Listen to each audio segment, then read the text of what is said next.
Bismillahirrahmanirrahim. Assalamualaikum warahmatullahi wabarakatuh. Ya, bertemu lagi dengan saya Cecep Muhammad Yasin di channel Cecep Muhammad Yasin channel. Ya, channel yang insya Allah berusaha mengedukasi jenengan. Ya saudaraku, kemarin saya agak pilek-pilek dan agak wajah meriang ya, badan meriang setelah dari Jakarta ya. Saya minta maaf, mungkin agak ada gangguan, terpaksa tidak bisa tampil YouTube saya. Tapi kali ini saya akan tampil dengan, ya terus terang saja, masih hangat-hangatnya KTT G20 yang ternyata setelah saya lihat itu, waduh, banyak komentar macam-macam, khususnya ya komentar minor dari mereka kaum pengusung kebencian kepada Anies Baswedan.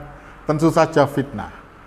Tentu saja itu jelas-jelas fitnah, saudaraku, dan fitnah yang paling kejam dilakukan oleh mereka-mereka yang mengatakan adalah Anies Baswedan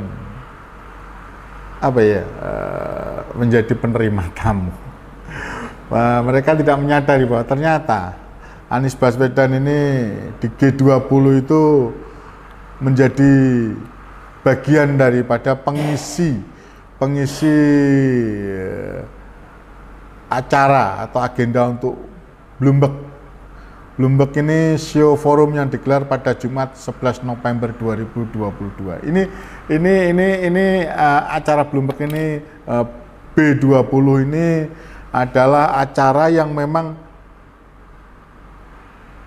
acara yang mengikuti, yang mendahului pembukaan, istilahnya pembukaan untuk agenda G20 yang tentu saja nanti dari berita-berita atau keterangan-keterangan, ada salah satu teman saya yang ada di sana mengatakan, kenapa kok Anies diundang ke G20?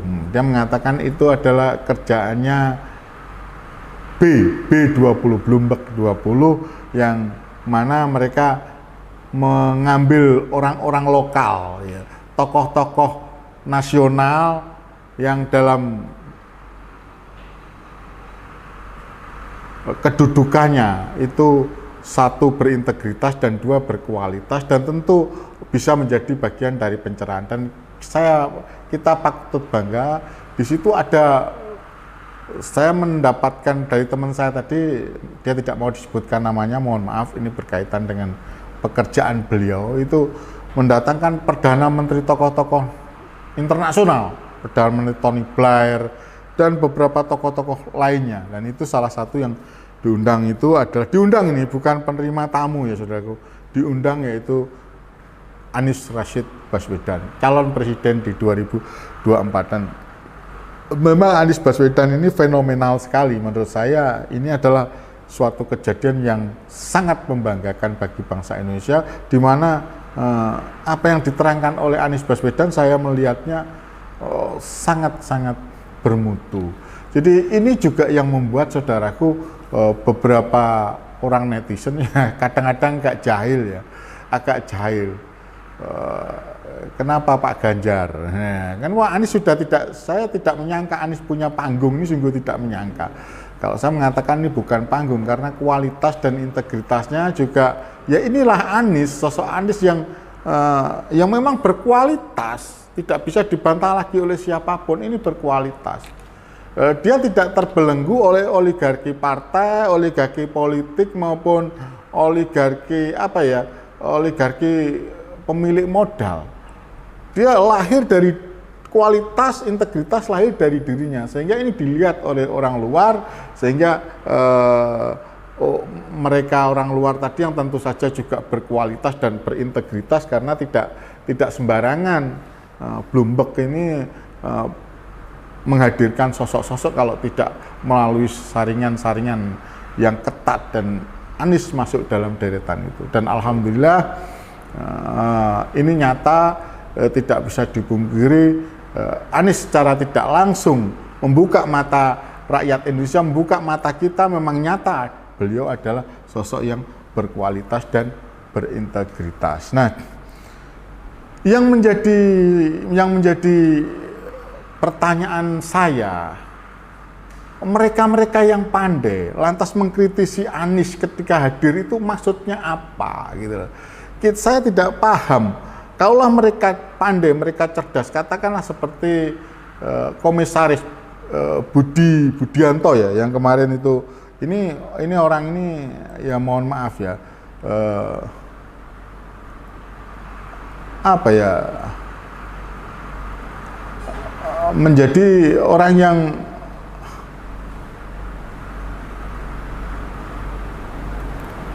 aneh gitu. Saya pikir mereka Dede Budiarto lah ya namanya. Dede Budiarto ini seperti orang idiot. Kalau menurut saya ini orang idiot ini. Oh, ada tokohnya, kalau dia waras, saya saja yang kualitasnya mungkin pas-pasan ya menurut saya. Tapi mampu mencerna. Tapi orang-orang seperti ya gerombolannya Dede Budiarto dan mereka-mereka yang ya saya sebut orang-orang pengusung kebencian ini seperti orang idiot. Sepertinya mereka kualitasnya Anies itu diambilnya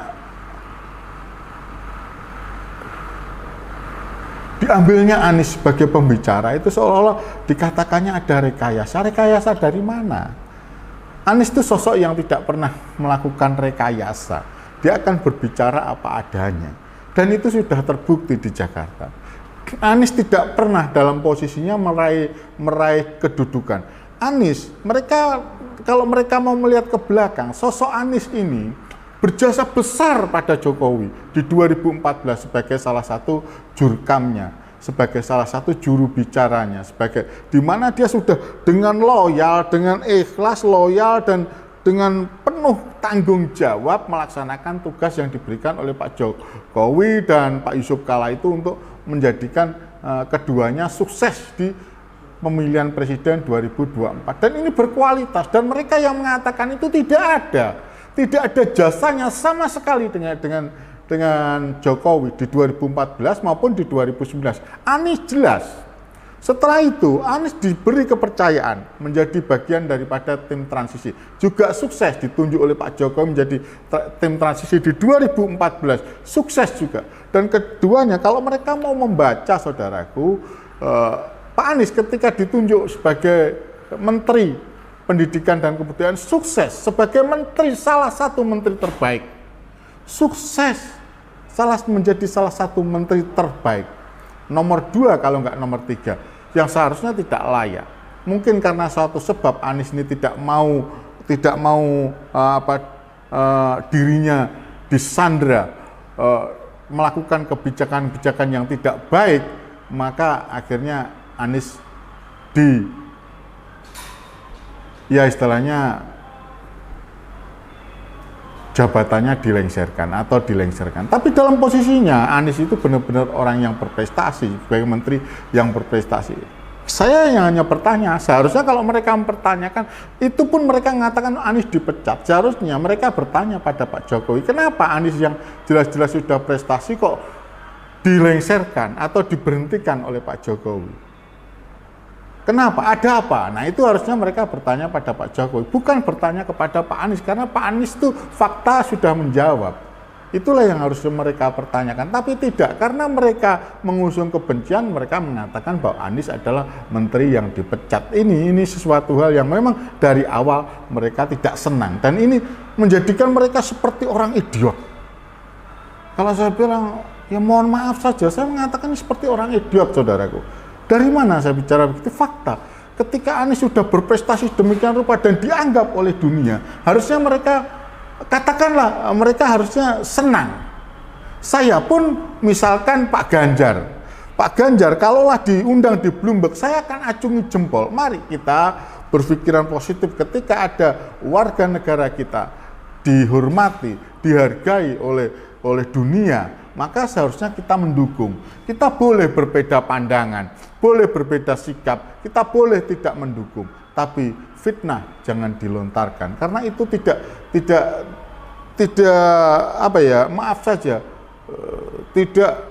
mohon maaf, ini tidak baik bagi pelajar. Ya, seperti Ruhut Sitompul, dia mengatakan ketika Pak Anies memang sudah ada agenda ke ke Ciamis karena berbarengan dengan muktamar, Pak Anies tidak datang.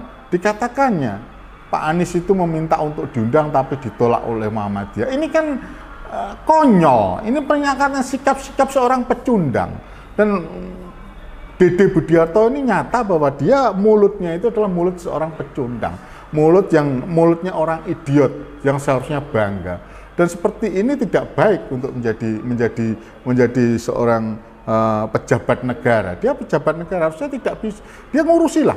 Masalahnya dia ngurusi tentang Pelindo atau apalah Pelni lah, berhubungan dengan pekerjaannya di PT Pelni. Ya mohon maaf saja, karena orang-orang kita itu ada POD, jadi pejabat omong doang. Wah, saya nanti Pertamina hanya dengan tidur merem saja sudah dapat untung. Kalau enggak saya akan bla bla bla bla bla, tapi nyatanya merugi terus, bahkan berhutang triliunan, membebani uang negara. Inilah pejabat-pejabat yang mohon maaf era saat ini berjalan. Dan sehingga mereka tidak mencerahkan rakyat tapi membuat ruwet dan membuat situasi seperti ini. Dan harusnya Pak Jokowi dengan posisi seperti saat ini sebagai seorang presiden bangga. Harusnya Pak Jokowi bangga Anies Baswedan masuk sebagai bagian pembicara di Bloomberg, diundang sebagai menteri. Itu adalah warga saya dan saya bangga. Harusnya itu yang dilakukan oleh Pak Jokowi. Dan saya pikir Pak Jokowi tidak boleh diam. Saya berharap melalui video ini, melalui tayangan ini saya katakan kepada Pak Jokowi, Pak Presiden, monggo, ayo kita ciptakan kerukunan, ayo kita kebersamaan, sesuatu hal yang baik. Kalaulah ada pejabat jenengan yang neko-neko atau pendukung jenengan yang neko-neko, tolong luruskan, sikapi. Ini jangan sampai, mohon maaf saja, nyinyiran itu rasanya sudah dijawab oleh Anies. Nyinyiran tentang ya nun sewu mengatakan bahwa Anies adalah politik identitas, bukti kepemimpinan Anies sudah jelas. Banyak pendeta, banyak pastor, banyak pendeta Hindu juga, tokoh-tokoh Hindu, tokoh-tokoh agama yang mengatakan bahwa Anies itu sosok yang mohon maaf toleran, sosok yang lembut, sosok yang damai, sosok yang membawa kepada kemaslahatan. Dan terbukti di dalam kepemimpinan Anies, selama Anies menjabat sebagai kepala daerah atau gubernur DKI Jakarta, tidak ada keributan, adem-adem saja, karena Anies bekerja dengan bukti. Anies diapakan pun, yaitu tadi, dijelek-jelekan pun tidak akan. Nah ini harusnya prestasi ini oleh Pak Jokowi, mohon Pak Jokowi, saya mengatakan berhubungan dengan prestasi Anies adalah sosok yang fenomenal. Saya berharap untuk Pak Jokowi tegas kepada mereka-mereka yang di belakangnya. Tidak boleh berbuat itu, karena itu akan membuat kegaduhan dan membuat fitnah. Saya mengingatkan sekali lagi, Pak Jokowi mengatakan bahwa hindari fitnah, hindari kebohongan. Dan ini adalah bagian dari kebohongan, salah satunya dibuat oleh Komisaris PT Pelni, Dede Budiarto. Itu saya harapkan untuk diluruskan. Ya Pak Jokowi, saya katakan saya tidak sebenarnya nggak tega, tapi orang-orang pejabat-pejabat jenengan fokus pada tupoksinya. Tidak seharusnya berbicara yang memfitnah, yang menimbulkan kegaduhan, yang tentu saja fitnah ini adalah kebohongan. Dan saya menganggap mereka itu adalah pejabat-pejabat idiot. Mohon maaf saja, saya rakyat merasa bahwa ini sudah sangat keterlaluan. Ada putra bangsa yang menjadi pembicara dalam arena yang membanggakan, yaitu di KTT 20, G20, di mana diawali dari B20, malah dihujat sedemikian rupa, tidak diapresiasi. Ini pelajaran yang sangat jelek, yang tidak patut dilontarkan oleh pejabat di Negara Kesatuan Republik Indonesia. Itu dari saya, Pak Jokowi. Mohon untuk Pak Jokowi meluruskan mereka-mereka yang mulutnya nyinyir dan mohon maaf, dengan sangat terpaksa katakan orang-orang idiot. Dan bila perlu copot mereka. Itu dari saya, Pak Jokowi. Saya Cecep Muhammad Yasin, rakyat jenengan, menyampaikan dengan tulus dan ikhlas. Semoga Bapak Jokowi dan Bapak Menteri-Menteri lainnya diberi kesehatan fid dini dunya wal akhirat. Amin amin ya rabbal amin. Wabillahi taufiq wa hidayah. Wassalamualaikum warahmatullahi wabarakatuh. Salam sehat, salam merdeka, salam berkedaulatan. Cecep Muhammad Yasin, Wong Kediri menyampaikan.